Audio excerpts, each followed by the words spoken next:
So I will describe my use case. Basically, I want to know in user space the list of TCP connections. And for that, I have a eBPF program connected to the TCP connect, TCP accept, or TCP close events. And then from that eBPF program, I get possible some event to user space using the perf ring buffer. And those events contain some information about the IP source, IP destination, connection table, and contains another timestamp. I want to have the timestamp in order to reorder the events in user space because I want to have the TCP connect and the TCP close of the same connection in the correct order. Otherwise, I don't know the correct state. I get the TCP close before. So that's something we have written in Go and using the Go BPF library. So that we had some problem with reordering the events in user space. I have a question though, real quick. You said, wait, you're doing the connect everything, are you using eBPF to do the connects and stuff? Is your eBPF program, or is your eBPF program just recording? Not just recording, that's just a K-props written in eBPF. So the K-prop and the TCP connect kernel function, TCP accept, TCP close. What's the eBPF program doing? I'm just curious why you're using eBPF. What are you using to extend the K-program? We have considered using transparent instead of K-props, but there was a couple of things we wanted to have in the event. There was the network namespace by node, and there was something else. The PID of the process doing that. I think there was one of the other which are missing in the transparent. And what about just enabling the trace point and then enabling the eBPF to add it, like metadata, extra data if they want? So if the trace point could give you the timestamp of when it actually happened, probably a little bit better than the eBPF program does. So do both, do a K-probe and eBPF program and have a K-probe record, like enable the K-probe events to record when it actually happened. Because was you here? Yes. Yeah, I'm sorry about waking up. Okay. Or there is it. Does perf have its own timestamp within the kernel? Sure. And yeah. 0? Yeah. Sure. Yeah, so you can use the perf timestamp. Because that's what you're worried about, right? From the time you had eBPF record a timestamp and then you had perf that record the event? Yes. So I don't use perf the binary, but I use the perf ring buffer. So I guess does the ring buffer have it or is just perf has it? Where we store the timestamp in the center. So okay, so it basically because you're using the ring buffer. Oh, so maybe because they're just using the ring buffer and not actual perf. no. So if we are talking about the events, every event comes with a timestamp, and you can actually even choose they're not whatever using time. it. They're actually what they did was they put a K-probe in. They're using eBPF to record it. Mm-hmm. And then put it into the perf ring buffer. But the time that it does the recording to the time it actually goes into the ring buffer is delayed, and that's where it can put things out of order. So I guess the problem is you have like a close come after a connect. Is that yes, or the other way around? Yeah, when it was actually in actuality it was the other way. Yeah. Well, just slide about the ways I had a problem with. So that's the time is going from top to bottom. That's the time axis. And I have two CPUs, and both of them execute a BPF program in yellow. And the BPF program basically does get the timestamp with the BPF helper function, and then send an event to the perf ring buffer using the BPF helper function that contains the timestamp. And because so it works most of the time on my laptop, I never noticed any problem. But we have noticed problems on AWS and virtualized environment where virtual CPU can skip something for a long time. I guess, I don't know if I'm correct or not, but my guess is that the CPU here somehow sleep because it's a virtual CPU or sleep for a long time.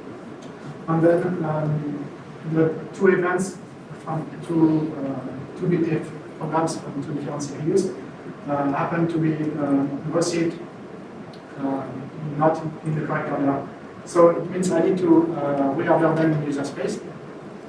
But in user space, I have a process. I don't want that process to busy wait reading on the ring buffer. So I call on the file descriptor from the different CPU.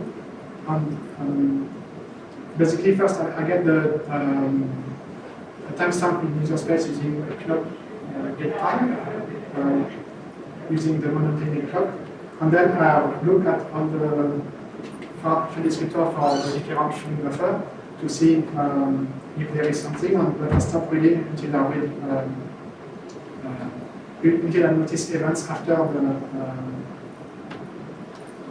the date I started to read. So I don't know if it is the right method. Like I said, it works on my laptop, but on my attendance on month, it basically fails every couple of weeks or something like that. So I guess the problem that you're having is basically from the time that, okay, the connect happens, you go to record it, and when the close happens, you go to record it, and then on a different CPU, or actually, it's your communication process. So you'll see that the close happened before or whatever. Yes, I think the timestamp are correct. So if I look at the number of nanoseconds, the close is successfully after the connect or accept. But it's in user space. By the time I do the clock get time, and I read on the file descriptor, I don't have any event yet, so I assume that I read all the events, and then I deliver the close event to the consumer, and only after I get the events that we are missing. So I mean, well, so you have a connect and then a close. You expect that order. So in order not to have those kind of funny issue, you might want to read your timestamp before the connect and after the close, so that the implicit dependency of the connect, the file descriptor returned by connect, being taken as argument to the close, can be used to basically ensure total order of the timestamps that you are gathering. And for that, you need to place very carefully where you instrument the code, and you do that timestamp read with respect to the underlying algorithm that you're analyzing.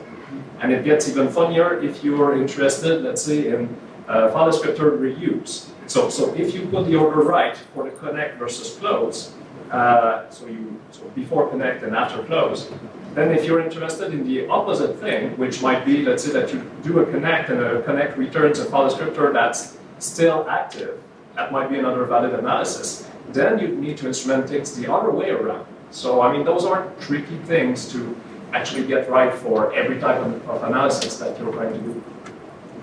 One tricky thing is we don't, the kprop functions we trace are not always executed in the context of the process that do the syscall, connect, accept, or close. Because, for example, for accept, the accept system call can start at some point, but then hours later there is an incoming packet, and that's at the time the incoming packet comes that we execute the code in the caret prod of accept. So is it correct? Oh, yeah. That's the point. So we don't get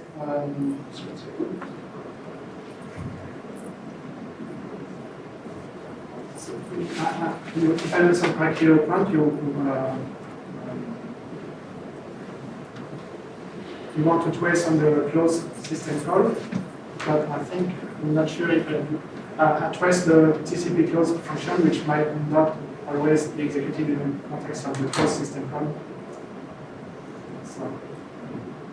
So wait, what's the problem you're trying, where you hook it in the kernel, you mean? What are you asking for? Yeah, what are you asking for?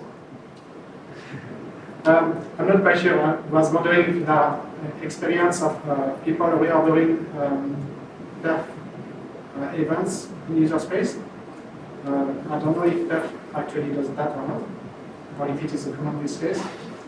Well, wait, you're saying if the perf event, the perf reorders events Yes. by itself without, basically it's reordering on you? Or is that what you're asking? What log source is it using? Will you check? Yeah, I use the monotone.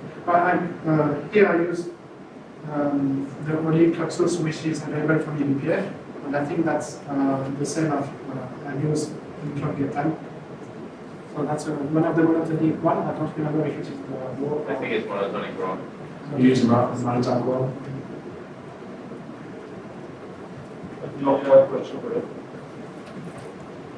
You mentioned that the timestamps that we're getting were actually correct. It's just that they were not delivered to your user space program in time.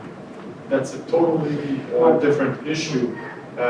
There's a way, if you want to do live tracing in the LTTMG, to say my buffers need to be flushed, let's say every second at the latest. And then you always wait for a second before concluding that if I have the close and nothing else, then there's no other open in between and I'm okay. So that's a completely separate issue. Flushing of buffers to ensure that you receive enough events from all the possible CPUs. And actually, it's not only time-based. LTTNG2 introduced basically beacons. So we send empty packets with timestamp that show that there is no information in this stream. And we use that information to know that, oh, so it's okay to read the other streams that have information, because I want in the future figure out that the inactive stream actually had something. So we have that in place. Do you do that for every CPU? Or Yeah, each per CPU buffer does that. So whenever the periodical live timer fires, it ensures that we create those beacons for the inactive streams. And actually in perf, we do that in user space as well. We resort the data from the CPUs for a given time. So from 2 CPUs, it's not coming sorted. You need to resort.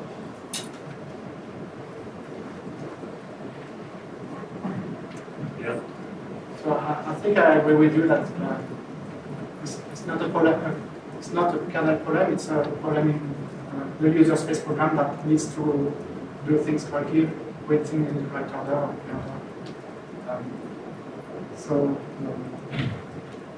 Do you have any advice? You said it every second it's on an empty message to say, okay, you have read everything. So basically the idea is to have a timer that is going to do some action in each of your buffers. So if it notices that they produced something in the last second, for instance, that's fine. Or they're going to basically ensure that something gets delivered. So it's basically putting an event in there saying, oh, everyone is at this point. And so from the consumer perspective, you actually wait until you see those messages that have been put there by a live timer. So you could do that technically with an event, an ftrace or something like that. And the consumer waits for that. And also, I just want to say, you could attach your, like I said, we're talking about before and after. You could attach the your K-probe to syscall enter for the connect and to syscall exit for the close. So basically, you're forcing at least a time frame. So the close, that's actually kind of what Matthew said, but you're doing it right in the kernel. So before it actually jumps, the syscall enter to connect it, so it has to do all the tracing before it even does a connect. But it's already in the kernel, but now before it goes further.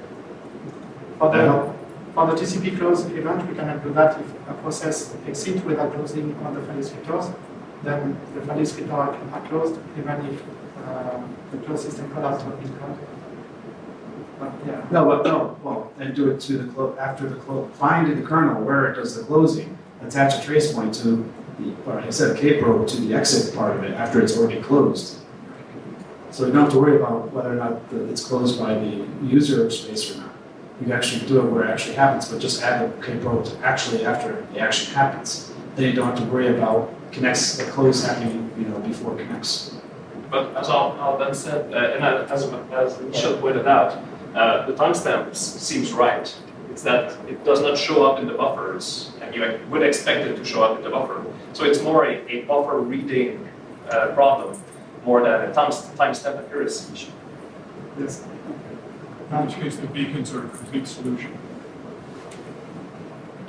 In which case the beacons are a complete solution.